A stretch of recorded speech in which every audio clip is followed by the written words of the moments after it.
Hi, welcome to Main Street Macro. I'm Neela Richardson. Over the summer, women reached a significant milestone. While Barbie was in theaters and Beyonce and Taylor Swift were breaking records on concert tours, labor force participation for prime age women aged 25 to 54 reached a 25-year high. In today's Main Street Macro, we ask, just because all these women came back into the workforce, does that mean they'll stay? Well, here's what our data is showing about women at work. First point, women were hit the hardest by the pandemic. The milestone that we saw over the summer was 4 years in the making. You see, for the first time in history, women were impacted more and lost more jobs from an economic event than men did. Ongoing health concerns kept women out of the workforce, whether it meant that they had to take care of their families or they were in those highly impacted industries they tend to be over-concentrated in, like leisure and hospitality and healthcare. Now, the second thing that our data is showing us is that there's been a swift, pun intended, turnaround. Female prime age participation fell hard and fast in the early days of the pandemic, falling from 77% in February 2020 to 73.5% by April 2020, the lowest on record. But there's been a fast recovery. Over the summer, female labor force participation increased to 77.5%, that highest in 25 years.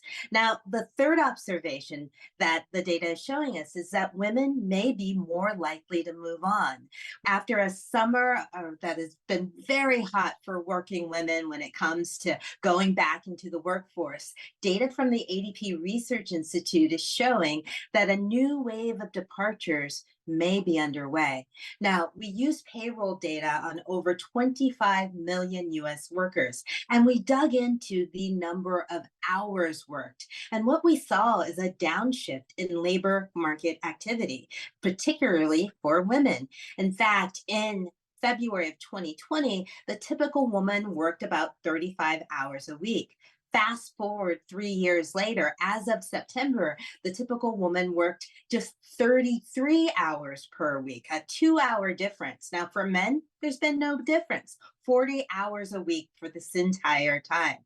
There's some other differences that are worth highlighting. Now, a lot of workers, in fact, the lion's share of workers, are looking casually at least for jobs by looking at job listings, maybe even scheduling an interview if they're actively searching. So there's no difference in genders there.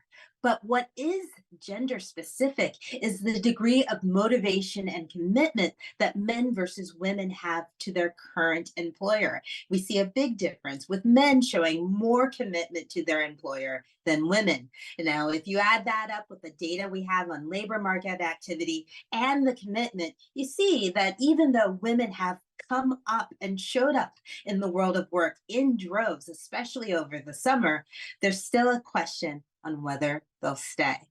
Thanks for watching the Main Street Macro. For tips and suggestions about how we can increase and support women's participation in the world of work, please check out adpri.org.